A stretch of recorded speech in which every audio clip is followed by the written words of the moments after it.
Hey, what's going on? It's Rich Brecklin with Real Broker, your Arizona real estate agent. Today's video, we're going to talk about some of the hottest real estate markets right here in Arizona. And the number one market may surprise you. But welcome to the channel, or welcome back to the channel if you are a returning viewer. For those who don't know me, my name is Rich Brecklin. We relocated across the country from Illinois with my wife, daughters, and dog. Former law enforcement, been in real estate for 10 years. And we get to help so many people like you who are potentially watching this channel in the hopes of relocating to Arizona, just like so many of my clients have. And if that is you and you have questions, want to start the process, reach out. My contact info is below. Be sure to follow me on Instagram, see what we do day to day, and go from there. So, what are some of these hot real estate markets that I'm talking about, and what exactly does that mean? What constitutes a hot real estate market? Well, I'll get into that in a moment, so sit tight. But first, I want to talk about what we're seeing in these rates and how that may play a factor in what markets may be hotter than others.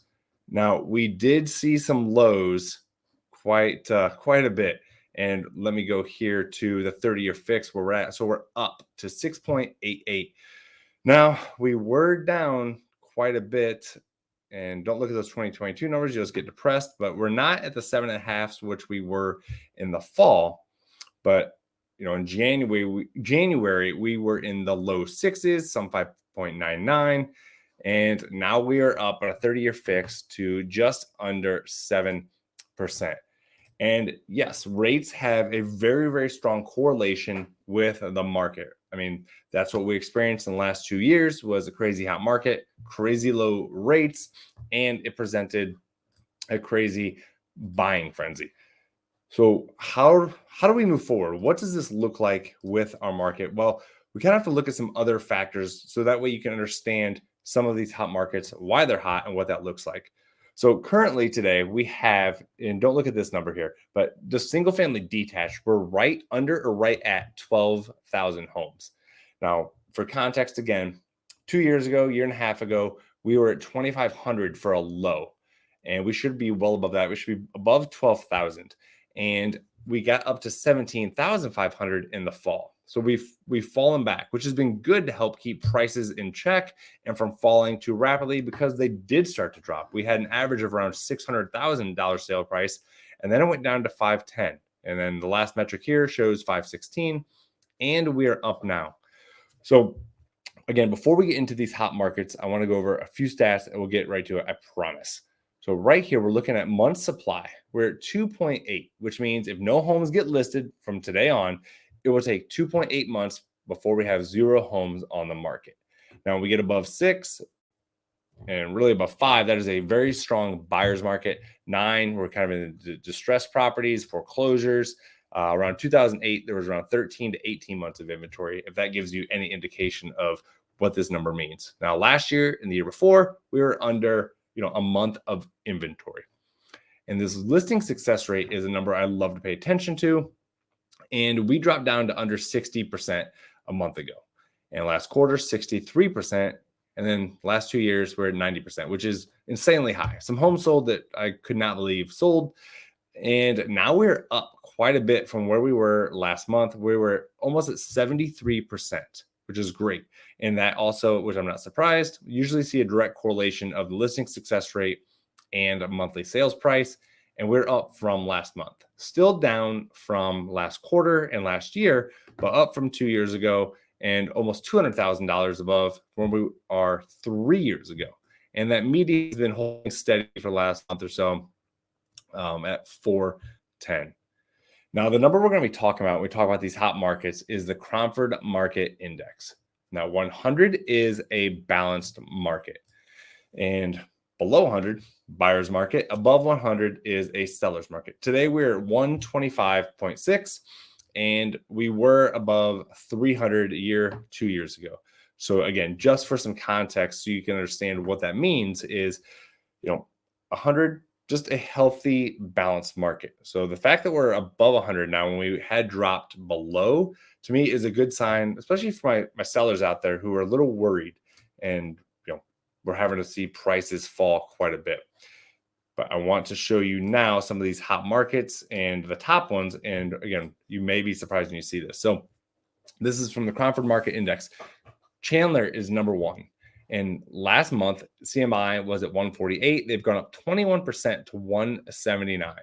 Now, if you're not familiar with Chandler, East Valley, next to Gilbert, very big tech hub, Silicon Valley of the desert, and a lot of jobs and growth going on in Chandler. Fountain Hills is only up 6%, but they're at 174. Now, their higher average sales price than Chandler. Chandler's around 580. Glendale is up 30%. Phoenix is up 25%. Even Mesa is up. But the numbers were some of the more expensive markets here in Phoenix Metro. Paradise Valley, Cave Creek, and Scottsdale have all dropped down some. And with Paradise Valley taking the biggest hit. Now, Paradise Valley, your average sales price is going to be around $3.5 million, give or take. So for some people, that may be, outside their budget, but it's a whole nother type of buyer. Some people are not looking at the market with the interest rate. You don't see the interest rates with that market necessarily quite as much as you do some areas like Queen Creek and Buckeye, which you see here. Now, when you get to the areas like Queen Creek, Goodyear, and Buckeye, they had fallen pretty fast. And I saw some sellers really have to identify their price point, what they needed, and price their home strategically. Otherwise, they were going to sit and collect days on market. Days on market brings a lower value. But if you are looking to sell in this market, these are some of the hot areas to pay attention to. And same if you're buying. So I had a client just last week. They found a house in Chandler they loved. Well, unfortunately, so did 9 other people. And there was already competing offers day 2.